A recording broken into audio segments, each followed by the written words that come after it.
Hello everyone, I am Sam, and today marks the beginning of a new series of short videos where we'll be talking about how to get the most out of our guitar recordings using plugins from the awesome new Hitmaker expansion from the lovely people at Focusrite. As before, I'm going to be plugging into the Focusrite Scarlett 2i2 interface using Ableton Live as my DAW, and I'm going to be using the Adam Audio T5V speakers to monitor.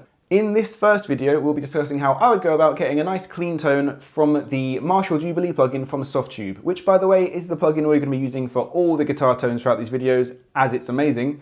And we'll talk about a few bits of groundwork which just get us off to a really good start, especially if you're not used to recording digitally. We'll talk about a great way to get started and set up our guitar for the best recording. Let's dive in. First of all, let's make sure we're plugged into the Focusrite interface and that we've dialed up the gain to get a nice clean signal. And secondly, I'm going to grab the Marshall Jubilee plugin from Softube and pull it into our Ableton track. Let's also make sure that this toggle is set to in, which will allow us to hear the guitar we've connected, and that this red light is switched on. This means the track is armed and ready to record what we play. I'm also going to make sure I select the right input from my Scarlett interface. I'm using number 2 as that's where my guitar is plugged in for this track. All of my guitar playing is now going into the Scarlett 2i2, through Ableton, and then back to my speakers in real time, thanks to the low latency of the Focusrite interface.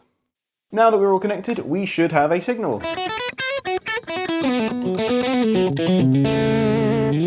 Awesome, it's not quite what I have in mind for a lovely clean tone though, and here's where we want to just do a few basic bits of setting up to make sure that all of our tones are going to be as good as possible.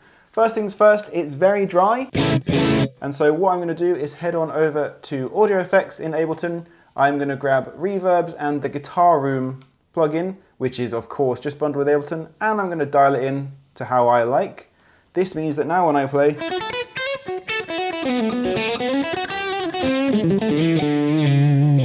all I'm going to do to start nailing a clean tone that I like is I'm going to turn off this lead master.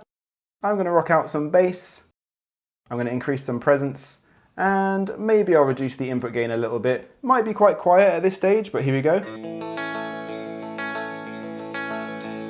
Much more like what I'm after. I might change the output master a tad.